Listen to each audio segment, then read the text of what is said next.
hello बोलिए ना आई तू मिले ले भी कि नहीं रे नहीं आइबो किया गया बता ना कोने किया ना तू मिले ले ठीक छे लाइन पे रो बताबै छियो खुशी रिकॉर्डिंग स्टूडियो बलुआहा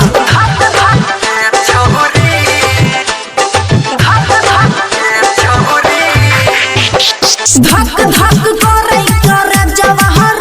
डर लागे छै हमरा रे किया गया भैया हमर साथे छै बमकल कोना बनता है जत रहा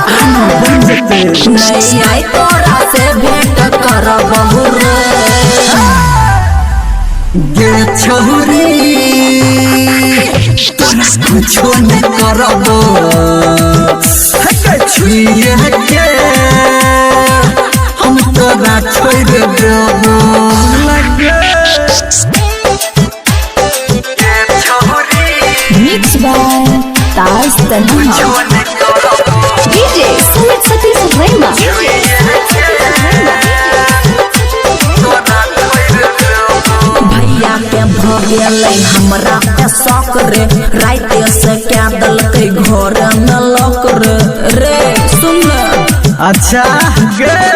जानै छियो हम तोहर चढ़ी तोर हाँ पापू छौ मन में है तोरा भीतर नहीं भरोसा तोरा पे करबहु रे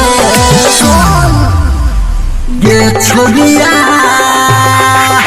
तोरा कुछो न करबो छुइए के हम तोरा छोड़ देबो आना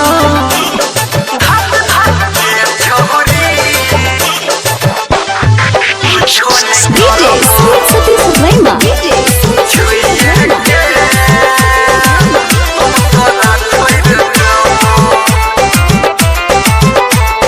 खुशी रिकॉर्डिंग स्टूडियो बलुआहा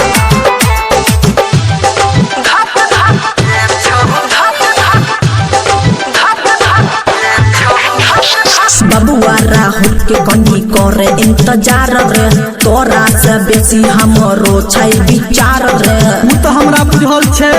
सुन ना हे गे मोहम्मद के बुरबक बनाबै छी गे चक्कर में झूठो घुमाबै छी गे नहीं जाल में तोहरा फंसबहु रे हाँ गे छौरी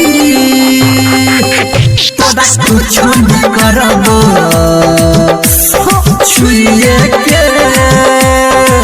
हम तोरा छोड़ देबो धक धक करे करे जवाहर डर लागे छै हमरा रे किया गे भैया हमर साथे छै बमकल कोना बनता है जत रहा नहीं आई तोरा से भेंट करबहु रे गे छोरी तोरा कुछो न करबो